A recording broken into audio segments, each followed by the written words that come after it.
Hey, it's Don Skaggs again for Empowered Inventing, where we help you help other people by taking innovation, your great idea, and opportunities and turning them into real things like products and businesses. Now, you know, inventors and entrepreneurs are just kind of a separate breed from the rest of the world. We really are. We're a separate tribe. And we always have these great ideas. When the rest of the world looks at something and they just kind of wonder, well, why is that way? Usually they just shrug their shoulders and wander off and just go about the rest of their lives in business. Where inventors and entrepreneurs a lot of times will ask, well, why not? Why isn't that? And they dig into that. And that sparks creativity, and that sparks new ideas, and that sparks, oh, how come no one's ever done it this way before? And a lot of times that's where we come up with some really great innovations. We find opportunities to match those innovations, and a lot of times we'll have a really good business model to get started with for a startup or a business or maybe even a licensing deal. So, but there's a problem with the fact that we are so creative and the fact that we just come up with so many great ideas. And that's the fact that we come up with so many great ideas. And if you're like me, you've come up with a half a dozen new ideas in the shower. By the time you get to breakfast, you're just furiously writing all these down because you're trying to think, oh wow, what about this one? What about this one? And then you file them all away.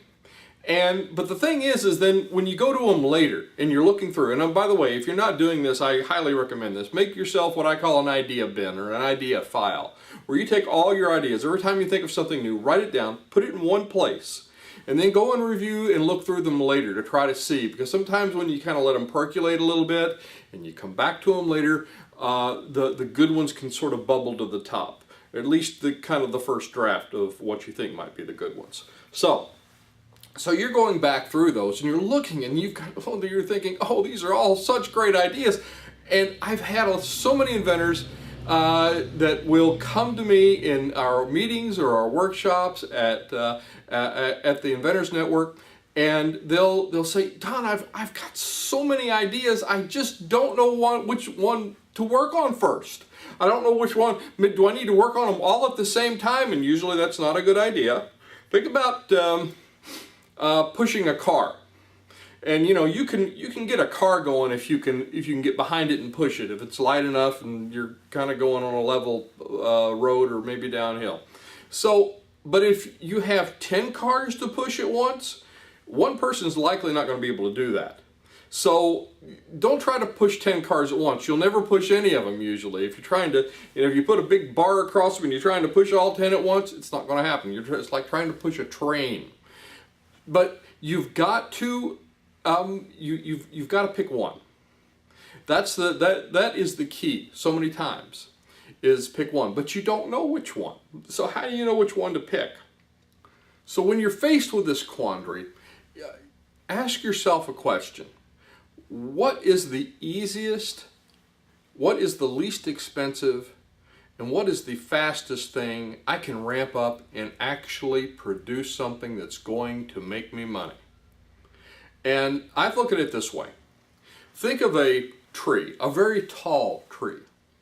And that tree is filled with all kinds of fruit. And some of the fruit may even be more attractive than other pieces of the fruit. And you have a ladder. Now, for some of us, that ladder is 12 feet tall. For a lot of the rest of us, it's a little step ladder and it doesn't go up that high. And the fruit on this tree represents all your ideas. And the ladder represents your resources, what you have. Some people have more resources than others. But you have to assess what your resources are and what you can reach first. Because the first fruit you can reach that looks like good fruit that's actually going to turn something around for you, is the first fruit you should go and pick. And that's the best way I can think of to illustrate it. Pick the fruit you can reach. It's the old adage of low-hanging fruit. And if you can get that first, what that's going to do is you take that fruit, the fruit you can pick first, you cash that in. You turn that into, again, real things like businesses, and you turn it into dollar bills. And then you go buy you a bigger ladder, and you say, oh wow, now I can reach this other fruit that I was really wanting to reach. Because so many inventors, we get these stars in our eyes and we say, I want to pick these ones right at the top because that's the big grandiose one, that's my grand opus, but you can't reach it yet. And what will happen is you'll constantly be reaching for something that you can't grab yet, and it will freeze you in time and space because you'll never do anything. You can't reach the one you're reaching for, and while the ones you can reach, you're completely avoiding. So, number one, pick one. Don't fall into the trap of not picking one idea to work on. And then, you have to vet that idea. You have to go through the process of vetting it. You have to, again, we don't want to take a lot of time, a lot of money, and a lot of resources to make sure that this is a good idea. And the way we find out this is a good idea is not by your brother-in-law, your wife, your cousin, your best friend telling you it's good or not. Anyone who you're in a relationship with is not a good person to give you feedback on that. You want customers telling you yes with dollar bills. Those are the certificates of appreciation that customers are really telling the truth that you have a good product. So you test the market out with that. You do it with the low-hanging fruit, and then you go buy you a bigger ladder.